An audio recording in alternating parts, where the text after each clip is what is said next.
Koomishiniin Naamusaa fi Farra Malaammaltummaa Oromiyaa dargaggoota godinaalee fi magaalota Oromiyaa irraa walitti babba'aniif gahee safuun Oromoo malaammaltummaa hambisuuf qabu irratti leenjii kennaa jira. Koomishinarri Koomishinii Naamusaa fi Farra Malaammaltummaa Oromiyaa Obbo Abdallaa Ogatee dargaggoonni tarsiimoo kutannoo siyaasaa fi seerota ciccimoo biyyattiin qabdu malaammaltummaa dhabamsiisuu irratti gahee akka bahatan hubachiisuun kaayoo leenjichaa ta'uu kaasan. Koomishiniin Naamusaa fi Farra Malaammaltummaa aangoo hojii isaanii kenname gurguddaa keessaa hojii dagaagina naamusaa isa tokkodha.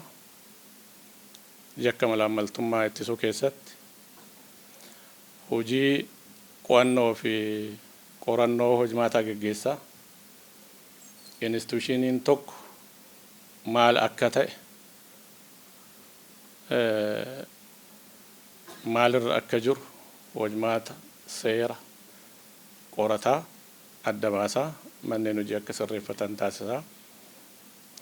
Qorannoo ariifachiisaa gaggeessanaa yakki raawwatamuudhaaf eeruu yoo dhiyaate akka raawwatamne seerri cabee jira bakka kanatti dhaabatuu qaba jennee akka addaan kun taasisuun hojii hojjennu keessaa isa tokkodha. Keessumaa malaammaltummaa hambisuuf biyyi Itoophiyaa waliigaltee akka lakkoofsa Awurooppaatti bara 2013 bahee mallatteessite hordofee kutannoo siyaasaa qabduun labsii 881 muraa 2007 fi labsii qabeenyi maddi isaa hin beekamne deebisiisuu jedhu hojiirra oolchitee hojjechaa jiraachuu kan ibsan dabalanii Obbo Abdallaan gurmaa'insa hawaasaa sadarkaan jiru irratti hojjechuun caalmatti bu'uurarraa yakkicha xiqqeessuu fi dhabamsiisuuf ta'uu ibsaniiru. Akka waliigalaatitti akkuma addunyaatti tarsiimoowwan gurguddaa qaba biyyi tokko malaammaltummaa ittisuudhaaf maal gochuu qabdi kan jedhu waliigalteen addunyaadhaa bara 2003 akka lakkoofsa Awurooppaa December 9 kan ba'e biyyi keenyas fudhattee mallatteessitee hojiirra oolchaa kan jirtu waliigaltee akka Afrikaatitti ba'es biyyi keenya fudhattee hojiirra oolchaa jirti. Yakki kun malaammaltummaa irratti wanti raawwatamu yakka biyya tokko keessatti raawwatamee hafuu miti. Yakka daangaa taraadha. Yakka nama humna qabuun raawwatamu, humna gurmaa'een raawwatamu. Qaamolee aangoo qabaniin yakka raawwatamu waan ta'eef yakka daangaa darbaadha. Kanaaf addunyaan waliigallee yakka kana ittisuudha biyya guddina waan quucarsuuf kan jedhu tarsiimoon biyyi tokko qabaachuu qabdu yakka kana ittisuu ittiin dandeettu inni duraa kutannoo siyaasaati. Medaallii duraa keessaa tokko isa. Kutannoon siyaasaa biyyi tokko qabdi moo hin qabdu jennee yogguu ittiin ilaallu maaliin medaallamaadha. Tokkoffaa kutannoo siyaasaa akka biyya keenyaatitti amma jiru muummeen ministeeraa keenya jecha malaammaltummaa jennu korraapshin jennu hannaa jedhaniiti kan sirriitti ibsan leebinnat jedhaniiti afaan Amaariffaatiinis. Hanni sarara diimaadha. Saganticha irratti kan argaman hoogganaa ittaanaan biiroo dargaggoo fi ispoortii Oromiyaa Obbo Kadir Indaalkaachoo dargaggoonni dhaloota egeree biyya bu'uura cimaarra kan kaa'an ta'uu hubachuun qixa kanaan madaaluun leenjicha hordofuu akka qaban dhaaman. Leenjiin kun barbaachisummaa isaa sirriitti kaafameeti jira.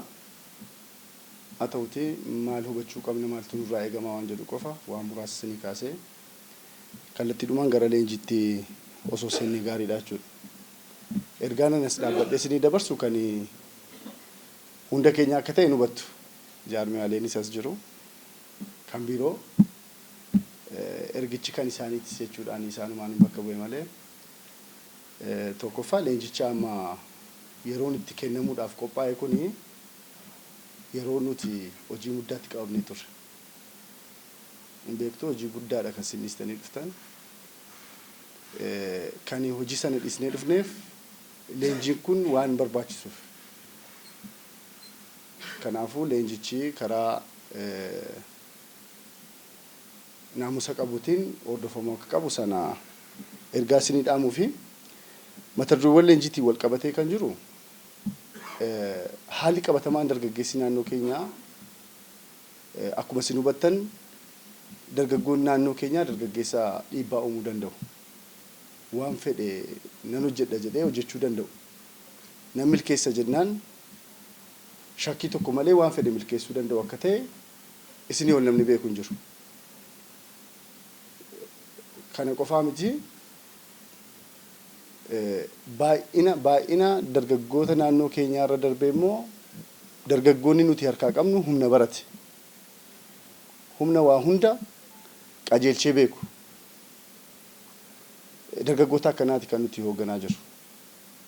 Kanaaf leenjiin yeroo koomishiniin naamusaa farra malaamaltummaa leenjii kana qopheessu waa lamaan tokko galma godhateeti jechuudha nu wajjin kan hojjechaa jiru.